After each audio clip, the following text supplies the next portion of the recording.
잠언서 11장 23절에서 27절까지 한 절씩 교독하시고 27절 말씀 합독하겠습니다. 의인의 소원은 오직 선하나 악인의 소망은 진노를 이루느니라.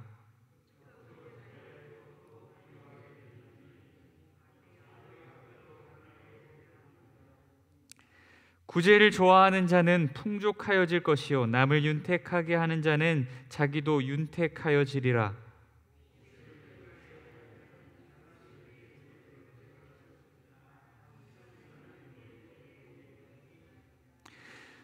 우리 합독하겠습니다. 선을 간절히 구하는 자는 은총을 얻으려니와 악을 더듬어 찾는 자에게는 악이 임하리라. 아멘.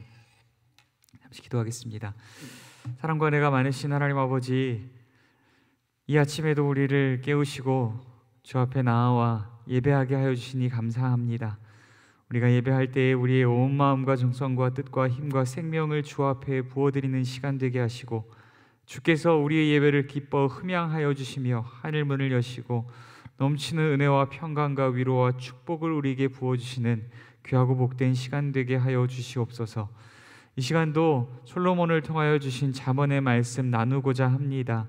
하나님, 우리가 지혜가 무엇인지 깨닫게 하여 주시고 그 지혜와 결혼하는 삶 살아가게 하시고, 주님, 그 지혜의 길을 끝까지 걸어가는 우리의 삶이 될 수 있도록 주님 도우시고 인도하여 주시옵소서.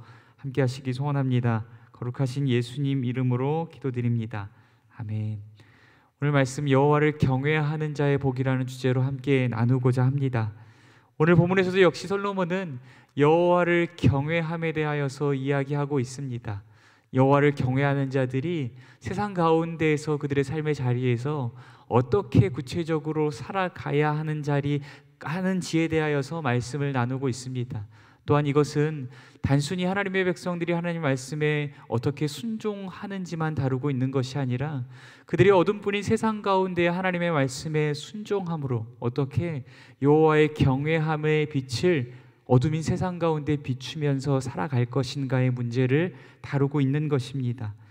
여러분, 어제 우리는 말씀을 통하여서 경제 활동에 대하여서 어떻게 정직이라는 요소를 녹여내고 드러낼 것인가를 다루었습니다. 경제 활동 가운데 정직을 녹여낼 수 있는 방법은 무엇입니까? 그것은 거짓과 정직을 바꾸어서 물질을 얻는 것을 지혜를 얻고 여호와를 경외함보다도 더 귀히 여기는 마음, 그러한 마음을 포기하는 것이었습니다. 여호와를 경외한다라고 하는 것은 거짓보다 정직을 사모하는 것이며, 그것으로 인하여서 거짓으로 인하여서 얻어지는 불의한 재물에 대한 탐욕들을 내려놓는 것이며, 이 땅의 불의한 재물보다도 하늘의 보화를 사모하는 삶을 살아가는 것이었습니다. 오늘 말씀 가운데서도 유사한 이야기를 다루고 있습니다. 물질을 어떻게 사용해야 할 것인가에 대한 이야기를 나누고 있는 것입니다. 단순하게 구제를 할 것인가 말 것인가의 문제가 아니라 하나님께서 우리에게 주신 물질을 어떻게 관리하고 하나님과 이웃과 지체를 위하여서 이것들을 어떻게 사용할 것인가에 대하여서 다루고 있는 것입니다. 다시 한번 말씀드리자면 여호와를 경외함이란 무엇입니까? 하나님께서 우리에게 주신 물질들을 어떻게 관리하느냐에 달려 있다는 것입니다. 우리가 하나님과 이웃을 위하여서 어떻게 이 물질들을 사용하느냐에 따라서 세상은 우리가 여호와를 경외하는 자인지 아닌지를 보게 될 것이라고 이야기하고 있는 것입니다. 오늘 본문은 23절과 27절 말씀으로 이루어져 있습니다. 23절에서 27절까지로 이루어져 있습니다. 그런데 23절과 27절은 그 중간에 있는 24절에서 26절까지의 말씀을 감싸면서 주제의 역할들을 하고 있습니다. 23절과 27절이 주제의 역할을 하고 있다는 겁니다. 그리고 그 중간에 있는 24절에서 26절들이 세부적인 내용들을 다루고 있는 것입니다. 그렇다면 오늘 우리는 24절에서 26절에 관한 말씀을 먼저 나누고 주제의 역할을 하는 23절과 27절의 말씀을 후에 다루도록 하겠습니다. 우리 본문 말씀 24절에서 26절까지 말씀을 함께 합독하도록 하겠습니다. 천천히 읽겠습니다. 흩어 구제하여도 더욱 부하게 되는 일이 있나니 과도히 아껴도 가난하게 될 뿐이니라. 구제를 좋아하는 자는 풍족하여질 것이요 남을 윤택하게 하는 자는 자기도 윤택하여지리라. 곡식을 내놓지 아니하는 자는 백성에게 저주를 받을 것이나 파는 자는 그의 머리에 복이 임하리라. 아멘. 여러분, 여호와를 경외하는 자는 어떠한 삶을 살아가는 자입니까? 그는 하나님께서 우리에게 맡겨주신 재산과 재물을 모으고 쌓고 그것을 지키기 위하여서만 안간힘을 쓰는 자가 아니라 그 물질과 재물들을 흩어서 구제하기에 힘쓰는 자입니다. 그 물질로 구제하기를 좋아하는 자입니다. 또한 그 물질로 인하여서 나의 유익만을 구하고 나를 윤택하게 하는 것만을 넘어서서 타인을 윤택하게 하는 삶을 살아가는 자입니다. 또한 곡식을 나 자신을 위하여서 쟁여두기보다도 다른 사람을 위하여서 파는 자입니다. 여러분, 아무래도 지금 오늘 본문 가운데에서는 물질을 어떻게 사용할 것인가, 물질을 나 자신만을 위하여서 사용하는 것이 아니라 하나님과 지체와 이웃을 어떻게 복되게 하는 방향으로 우리에게 주어진 물질을 사용할 것인가의 문제를 다루고 있는 것 같습니다. 그런데 이러한 시각으로 볼 때 우리에게 이해되어지지 않는 부분이 있습니다. 여러분, 어디입니까? 말씀 24절에서 26절의 말씀을 볼 때에 과연 이것이 우리에게 주어진 물질로 남을 복되게 하는 일일까? 라고 의문을 품게 하는 부분이 있다는 것입니다. 어디입니까? 26절 말씀 아니겠습니까? 26절 말씀 다시 한번 읽어볼까요? 26절 말씀 함께 읽어보겠습니다. 곡식을 내놓지 아니하는 자는 백성에게 저주를 받을 것이나 파는 자는 그의 머리에 복이 임하리라. 아멘. 여러분, 지금 이 맥락을 보시면 이 우리에게 주어진 물질과 재물들을 흩어서 구제하고 남을 윤택하게 하고 타인을 위하여서 복되게 사용하는 것을 다루고 있는 겁니다. 그런데 갑자기 26절에서 무엇을 이야기하고 있습니까? 곡식을 파는 문제를 이야기하고 있습니다. 이 본문의 흐름상이라면 말이죠, 이렇게 나와야 될 것 같습니다. 우리에게 주신 곡식과 어떠한 것들이 있다면 그것을 흩어서 나누어 주라. 그것을 살 수 없는 자, 그것을 살 수 없는 형편에 있는 자들을 위하여서 그것을 값없이 나누어 주라 라고 하고 있다면 이 본문의 흐름이 맞을 것 같아요. 그렇죠? 그런데 이 본문에서는 지금 곡식을 파는 자에게 그 머리에 복이 돌아간다라고 하고 있다는 말입니다. 지금 곡식을 싸게 판다고 하고 있습니까? 원래의 값보다 저렴하게 판다고 하고 있습니까? 어려운 자들에게 곡식을 반값에 파는 것을 이야기하고 있습니까? 아닙니다. 곡식을 파는 것에 대해서 이야기하고 있습니다. 이 본문에서 곡식을 판다라고 하는 것은 제값을 받고 파는 것을 이야기하고 있는 것입니다. 여러분, 우리는 이것을 어떻게 이해해야 할까요? 지금 곡식을, 우리에게 주신 물질들과 재물들을 흩어서 구제하고 남을 윤택하게 하고 남을 복되게 하는데 어떻게 사용할 것인가의 문제를 다루는데 곡식을 파는 문제가 갑자기 여기에 등장했다는 말입니다. 이 문제를 이해하기 위해서는 이 26절의 정황들을, 이 상황들을 다시 한번 면밀하게 들여다볼 필요가 있을 것 같습니다. 여러분, 곡식을 내놓아서 팔지 않는데 말이죠, 백성들이 어떻게 한다고요? 저주합니다. 왜 저주하죠? 그리고요, 곡식을 제값에 파는데 말이죠, 백성들이 그의 머리에 복이 임하도록 그를 축복하고 그에게 감사를 한다라고 기록하고 있습니다. 왜일까요? 여러분, 마트에 가셔서 곡식 사시고 양파 사시고 파 사실 때에 파는 사람을 막 축복하고 막 감사하면서 사십니까? 여러분, 돈 내고 사기 때문에 당연하다라고 여기지 않습니까? 저도 저에게 막 팔아주셔서 감사합니다라고 하면서 막 절하면서 그에게 축복을 빌면서 사지는 않는 것 같거든요. 여러분, 이 본문의 상황들을 더 면밀히 들여다보고 더 이 본문의 상황들을 통하여서 합리적인 추론을 해보자면 아마도 이런 상황인 것 같습니다. 곡식을 내놓아서 팔지 않을 때에 그를 욕하고 저주하는 상황, 곡식을 제값에 팔매도 불구하고 그에게 감사하고 그를 축복하는 상황, 어떤 상황일까요? 아마도 곡식을 쉽게 얻을 수 없는 가뭄이나 흉년의 상황일 것입니다. 전쟁이나 가뭄이나 흉년의 상황일 때, 정말로 곡식을 얻는 것이 생명을 얻는 것과 같이 어렵고 힘든 상황일 때, 그때를 지금 이야기하고 있는 것 같습니다. 여러분, 만약 이러한 상황이라면, 이러한 상황 가운데 곡식을 파는 상인이 곡식을 내놓지 않는다면 왜 내놓지 않는 것일까요? 왜 내놓지 않는 것일까요? 왜 내놓지 않는 것이냐면, 곡식을 가두어 두었다가 값을 올려서 훨씬 높은 값에 팔기 위하여서 곡식을 내놓지 않는 것일 것입니다. 그래서 지금 이 본문 가운데서는 제값에 파는 자에게 감사하고 그의 머리에 축복을 돌려주도록 복을 빌어주는 내용들을 담아내고 있다는 것입니다. 여러분, 지금 이 상황이 이해가 가십니까? 그런데 이 상황이 이해가 갈 수 있는 때가 우리 가운데도 있었습니다. 언제입니까? 예를 들어서 작년 초에 여러분, 우리 가운데 마스크 대란이 일어났었습니다. 저도 인터넷에서 작년 초에 KF94 마스크 한 장 사보겠노라고 애를 써봤습니다. 당시에는요, 결국에 단 한 장도 사지 못했었습니다. 왜일까요? 여러분, 작년 초에 코로나가 발발하자마자 KF94 마스크 사보신 분 계십니까? 아마 많이 없을걸요? 여러분, 왜 못 사셨죠?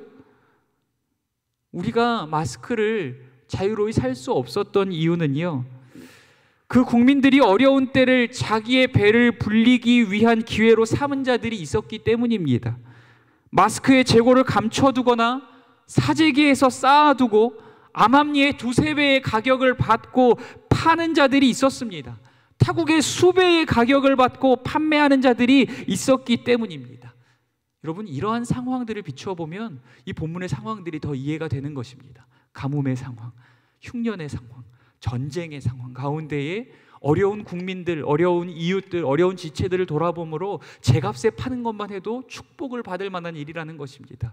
그것을 내 안에 감추어두고 더 큰 이득과 더 큰 유익, 불이한 이익을 구하기 위하여서 감추어 두는 자들이 실제로 있기 때문입니다. 그러므로 어려운 상황 가운데 자기의 욕심을 위해 곡식을 감춰두기보다 자기의 유익과 어떠한 기회를 포기하고 백성들을 위해 제값의 곡식을 파는 자가 백성들에게 감사와 축복의 말을 듣게 되는 것입니다. 그러므로 제값의 곡식을 파는 자들도 하나님을 위해, 이웃을 위해, 지체를 위해서 내 물질을 사용하는 이 자들의 선상 가운데 올라가게 되는 것입니다. 여러분, 그렇다면 여호와를 경외하는 자는 왜 구제에 힘쓰고 구제를 좋아해야 합니까? 왜 다른 사람들을 위하여서 윤택하게 하는 삶을 살아가야 합니까? 왜 타인의 곤경과 어려움의 기회를 이용하기보다 그를 위하여서 나의 유익을 얻을 기회를 포기해야 합니까? 왜 그렇게 해야 합니까? 여러분, 우리가 타인을 위하여서 우리의 재물을 흩어 구제하고 구제하기에 힘쓰고 좋아하며 남을 윤택하게 하고 타인의 곤경과 어려움을 이용해서 우리가 큰 이득을 벌 수 있는 어떠한 기회들을 포기한다면요, 손해를 보고 피해보고 망하게 되고 영원토록 가난함을 벗어날 수 없을 것만 같습니다. 그러나 그가 여호와를 경외하고 하나님의 말씀에 순종함으로 이 좁은 길을 걸어갈 때에 하나님께서 그의 삶을 책임져 주신다는 것입니다. 광야에서 굶주린 당신의 백성들을 만나와 메추라기와 반석의 물로 채우시고 그들의 옷과 신이 헤어지지 않도록 날마다 눈동자와 같이 지키시고 보호해 주신 여호와 하나님께서 그들의 삶을 책임져 주실 줄 믿습니다. 그들이 흩어 구제하고 구제하기를 즐겨하며 남을 윤택하게 하고 타인을 위하여서 나의 유익을 얻을 기회들을 포기할 때, 그때에 하나님께서 그들의 삶을 책임져 주신다는 것입니다. 여러분, 말씀의 이 약속대로 우리가 함께 살펴보자면 하나님께서 그들의 삶을 책임져 주실 것입니다. 여호와 하나님께서 그러한 좁은 길을 걷는 자들의 삶을 책임져 주실 것입니다. 여호와 하나님께서 그들을 부유하게 해주실 줄 믿습니다. 여호와께서 그를 풍족하게 해주실 줄 믿습니다. 여호와 하나님께서 그의 삶을 윤택하게 하여 주실 줄 믿습니다. 여호와 하나님께서 그러한 길을 걷는 자들의 머리에 넘치도록 복을 부어 주실 줄 믿습니다. 여러분 믿습니까? 말씀에서 이렇게 이야기하고 있다는 것을 얘기 드리는 것입니다. 그렇다면 그 반대의 길을 걷는 자들은 어떨까요? 24절에 보면은요, 이렇게 기록하고 있습니다. 과도히 아껴도 라는 말이 있습니다. 여러분, 아끼는 게 나쁜 것입니까? 왜 아끼는 것이 부정적인 예로 소개되고 있는 걸까요? 아끼는 것은 그렇게 나쁜 것은 아니지 않습니까? 오히려 낭비하는 것보다 좋은 것 아닙니까? 그런데 왜 이 말씀 가운데서는 부정적인 뉘앙스로 다루어지고 있는 것일까요? 왜냐하면 지금 이 말씀의 흐름 가운데에서 아낀다라고 하는 것은 타인을 위하여서 내 물질을 아낌없이 흩어 구제하는 것의 반대편에 서 있는 것을 의미하기 때문입니다. 그러므로 이 아낀다는 것을 다시 한번 해석하자면 이런 겁니다. 나를 위하여서는 아끼지 않을지 모르지만 타인을 위하여서는 과도하게 아끼는 것입니다. 타인의 어려움과 곤경을 바라볼 때에도 타인을 위하여서 구제하고 쓰는 데에 과도하게 아끼는 것을 이 본문 가운데에서 기록하고 있는 것입니다. 타인을 위하여서 나의 재물과 재산을 사용하는 것을 과도히 아끼는 행위를 이야기하고 있는 것입니다. 또한 26절에서도 보십시오. 곡식을 내놓지 않는 자에 대해서 언급합니다. 이는 앞서 언급드렸다시피 타인의 어려움과 곤경을 나의 기회로 삼는 자입니다. 타인의 굶주림과 넘어짐과 실패와 위기를 내가 그를 이기고 내가 그를 짓밟으며 내가 그의 것을 빼앗고 더 많은 이익을 얻어낼 기회로 사용하는 자를 의미하는 것입니다. 그렇다면 타인을 위해 쓰는 것을 과도히 아끼며 타인의 어려움을 나의 기회로 삼는 이러한 자들은 어떠한 결말을 맞이할까요? 그들은 당장의 눈앞의 이익을 위해 행동합니다. 눈앞에 보이는 재물을 지키고 눈앞에 보이는 이득을 탐하여서 이러한 행동을 합니다. 이를 통해 나의 재물을 안전히 지키고 더 많은 이득을 얻게 될 것이라고 착각합니다. 그런데 과연 그럴까요? 그들은 정말 자신들의 재물을 안전히 지키고 더 많은 이득을 누릴 수 있을까요? 그러나 하나님은 그러한 자들은 아무리 타인을 위해서 아낀다 할지라도 가난하게 될 것이라고 말씀하고 계십니다. 하나님은 그러한 자들은 아무리 타인의 어려움을 위해 나의 기회로 삼는다 할지라도 백성들과 하나님께로부터 저주를 피할 수 없다고 말씀하고 계십니다. 여러분, 그런데 문제는 여기서 우리의 마음과 생각을 파고드는 의문을 지울 수가 없다는 것입니다. 어떤 것입니까? 과연 흩어서 구제하고 남을 윤택하게 하는 삶을 살아가고 하나님께서 우리에게 주신 재산과 재물을 나 자신만을 위해서가 아니라 하나님과 이웃과 지체를 위해서 사용하는 삶을 살아갈 때 과연 그것이 우리에게 부유함과 윤택함과 복을 가져다 줄까라고 하는 의문입니다. 또한 우리에게 주신 물질로 나 자신만을 위해서 사용하게 될 때에, 타인을 위해서 사용하는 것을 아끼게 될 때에, 남의 어려움과 곤경을 내가 큰 이득을 얻는 기회로 사용하게 될 때에 과연 그것이 우리를 가난하게 만드는 길일까? 정말로 그것이 우리에게 저주로 돌아올까? 그것이 우리를 정말로 망하게 하는 길일까? 라고 하는 의문 말입니다. 그런데 우리는 세상 가운데에서 반대의 경우들을 종종 보게 됩니다. 남을 위해서 10원짜리 하나 아끼는 스크루지들이 집을 사고 땅을 사고 남의 어려움을 기회로 삼는 파렴치한 자들이 많은 돈을 벌어서 건물을 올리는 모습들을 보게 됩니다.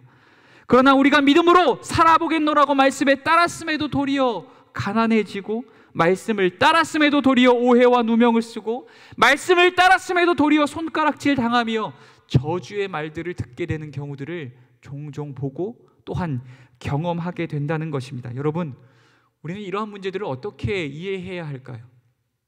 하나님께서는 분명히 구제하는 자, 우리의 물질을 아낌없이 타인과 하나님을 위해서 사용하는 자를 부유하게 하시고 윤택하게 하시고 그의 머리에 복을 주신다 하셨습니다. 자기 자신만을 위해서 물질을 사용하는 자들을, 자신만을 위해서 물질을 사용하기를 좋아하는, 즐겨하는 자들을 하나님께서 가난하게 하시고 망하게 하시고 저주를 주신다고 하셨습니다.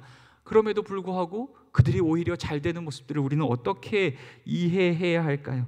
우리는 이 문제를 23절과 27절의 말씀을 통하여서 함께 답을 찾아보고자 합니다.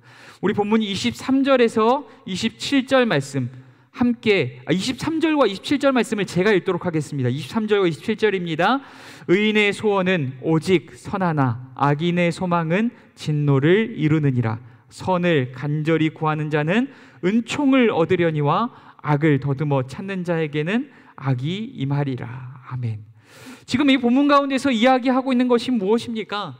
아까 전에 앞에서 언급했던 대로 여호와를 경외하는 자가 하나님께서 자신에게 주신 물질을 하나님을 위하여서 사용하고 이웃을 위하여서 사용하고 아낌없이 지체들을 위하여서 사용할 때에 하나님께서 그의 마음의 소원을 이루어 주신답니다. 그리고 하나님께서 그의 선을 선으로 갚아 주신답니다. 그리고 이 말씀 가운데서 이야기하고 있는 것처럼 그 물질을 오로지 나 자신만을 위하여서 사용하는 자, 타인의 곤견과 어려움을 이용하여서 내가 오히려 더 큰 유익을 누리기 위하여서 애쓰는 자, 이러한 자들의 그의 악을 악으로 갚아줄 것이라고 말씀하고 계십니다. 그런데 그럼에도 불구하고 아까 전에 말씀드렸던 것처럼 우리의 눈에 보여지는 결과가 정말 그러합니까? 정말로 타인을 위하여서 물질을 사용하는 자들이 부유해지고 윤택해지는 것이 우리의 눈에 보여졌습니까? 정말로 자기 자신만을 위하여서 사용하는 자들이 가난하고 또한 가난해지고 패배하고 망하는 것을 우리가 보았습니까? 보지 못한 것 같습니다. 보지 못하는 경우들, 그렇지 못한 경우들을 우리가 본 것 같습니다. 그렇다면 이러한 부분들을 어떻게 이해해야 할까요? 물론 여러분, 하나님께서 약속하신 부유함이나 가난함, 그리고 하나님께서 약속하신 선과 악은 이 땅의 물질과 이 땅에서의 어떠한 차원의 문제도 포함하고 있는 것이 맞습니다. 하나님께서는 때로 다른 사람들을 위하여서, 하나님을 위하여서 물질을 사용하는 자들을 부유하게 하십니다. 또한 하나님은 때로 자기 자신만을 위하여서 사용하는 자들 가운데에 가난함을 허락하시고 그를 망하게 하시는 경우들도 있습니다. 그럼에도 불구하고 더욱 중요한 것은 이 땅의 것이 다가 아니라는 것입니다. 하나님을 위해 재물을 버리는 자는 여호와께서 친히 그에게 그가 손해보고 잃어버린 그 무엇과도 비교할 수 없이 더 크신 재물과 보화와 상급이 되어 주시겠다라는 약속으로 받아들여야 하는 것입니다. 이로 인해 그는 땅의 것과 비교할 수 없는 하늘의 보화를 영원토록 누리게 될 줄 믿습니다. 이것이 하나님께서 우리에게 약속하여 주신 여호와를 경외하는 자에게 베푸시는 부유함과 선과 은총의 정체인 줄 믿습니다. 또한 재물을 하나님 삼아 살아가는 자들은 이 땅의 재물과 세상의 전부를 가진다 할지라도 어떠한 재물과 보화와 세상보다도 더 크신 여호와 하나님을 잃어버리는 것과 마찬가지입니다. 이로 인해 이 땅의 재물과 보화가 주는 잠시간의 기쁨과 안락함과는 비교조차 할 수 없는 영원한 슬픔과 고통이 그를 기다리게 되는 줄 믿습니다.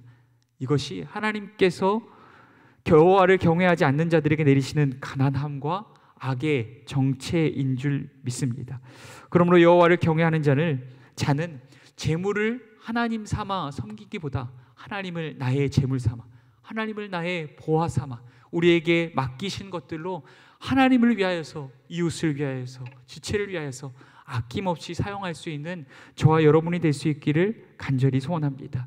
타인의 어려움의 기회를 나의 어떠한 물질을 얻는 기회로 사용하는 것이 아니라, 그를 짓밟고 일어나 내가 승리하는 기회로 삼는 것이 아니라, 그를 위하여서 나의 주머니를 풀어 그를 위하여서 나의 물질과 나의 재물들을 흩어 구제하고 그를 돕는 데에 사용하는 우리 자신들이 될 수 있기를 간절히 소원합니다.